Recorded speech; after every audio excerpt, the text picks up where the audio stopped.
warahmatullahi wabarakatuh.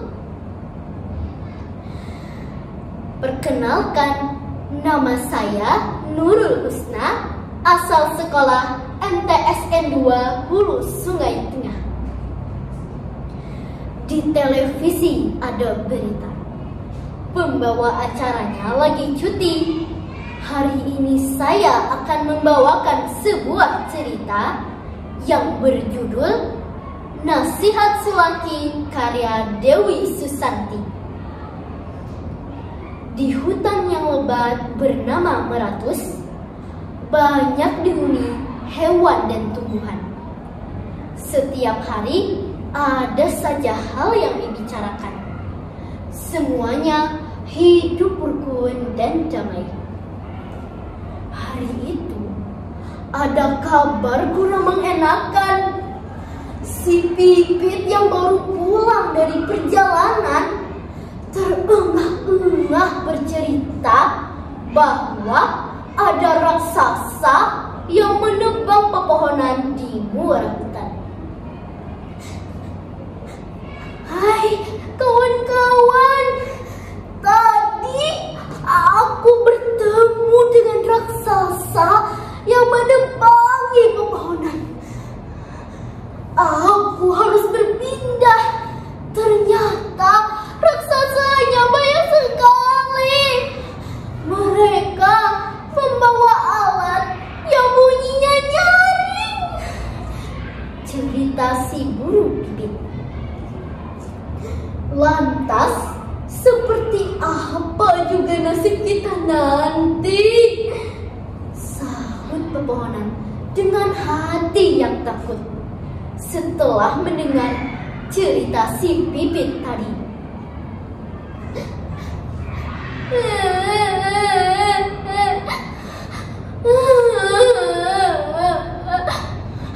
Ayah ibuku ditebang.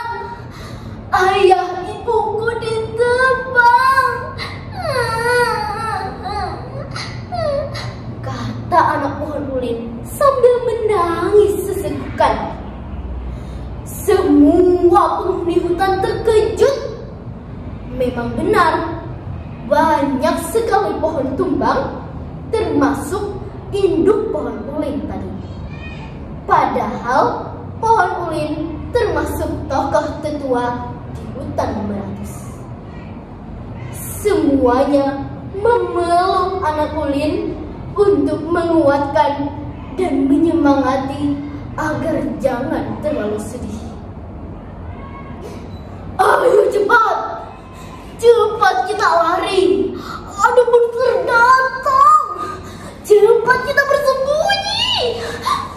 Ucap bekantan tergopoh-gopoh ketakutan. Memang benar, ternyata raksasa yang dimaksud tadi tidak lain adalah manusia. Yang dikatakan sebagai monster tadi adalah peralatan menebang pohon dan eskavator. Semuanya hening dalam ketakutan. Tak ada yang bisa dilakukan selain pasrah menerima keadaan. Di hadapan mata, dalam sekejap semuanya berjatuhan. Hanya tersisa anak-anak pohon yang menangis tak berdaya melihat nasib pohon induk mereka. Para hewan pun lari ketakutan. Hari berganti minggu, minggu berganti bulan. Sulangking yang lama bepergian ke hutan tetangga akhirnya datang. Sulangking, si burung besar dan gagah, termasuk tokoh tetua di hutan Meratus. Sulangking terkejut melihat pohon tempat biasanya dia bertengger sudah tidak ada lagi. Tetua ulin pun juga tidak terlihat lagi. Apa yang terjadi selama aku tidak ada? Tanya Sulangking kepada penghuni hutan yang masih tersisa. Setelah diceritakan bagaimana kejadiannya, Sulangking pun marah. Dia membuka lebar sayapnya hingga terdengar suara gemuruh disertai angin kencang. Dia terpaksa terbang mencari pohon tinggi sebagai tempat tinggal barunya.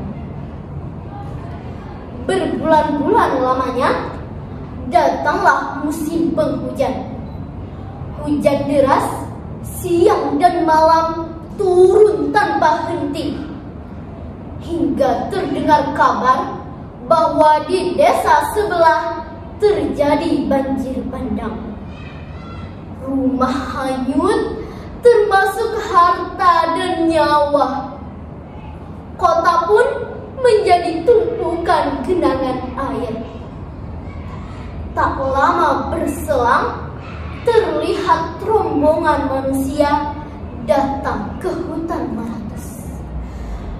Mereka memasang terpal agar bisa tidur di dalamnya. Mereka sangat memprihatinkan dan anak-anak menangis kedinginan. Melihat hal tersebut, Sulangking sebagai tetua hutan tidak tega membiarkannya.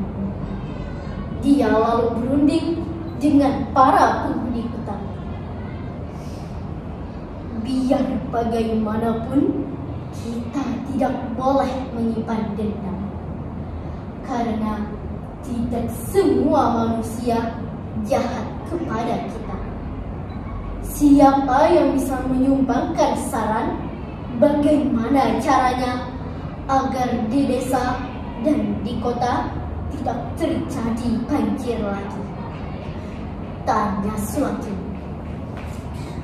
Tanya aku. Aku bisa menyerap air bila terjadi banjir. Daunku bisa menjadi makanan ternak atap rumah dan mampu menyerap karbon. Akarku kuat dan kencang sehingga bisa menahan longsor. Ucap rumput vetiver menawarkan diri. Biar aku yang membawa vetiver dan menanamnya di tanah-tanah yang kosong. Ucap sekawanan burung hutan. Terima kasih. Semoga suatu saat manusia menyadari bahwa sangatlah penting menjaga kelestarian hutan dan penghuninya. Juga jangan pernah kita membalas keburukan dengan keburukan pula. Tetaplah kita balas dengan kebaikan. Ucap Sulangking menutup pembicaraan. Nah, udah tahu kan moralnya dari mana? Di sini kita dinasihati Sulangking kalau kita tidak boleh menyimpan dendam. Dan jika ada orang yang jahat kepada kita, kita tidak boleh membalas. Kita harus tetap berbuat baik. Juga kita harus menjaga hutan dan penghuninya supaya mereka tidak punah. Nah, sekian sini cerita saya. Jika ada sumur di ladang, bolehlah kita menumpang mandi. Kalau ada umur yang panjang, bolehlah kita berjumpa lagi. Burung irian, burung cendrawasih. Cukup sekian dan terima kasih. Wabillahi taufiq wal hidayah. Assalamualaikum warahmatullahi wabarakatuh.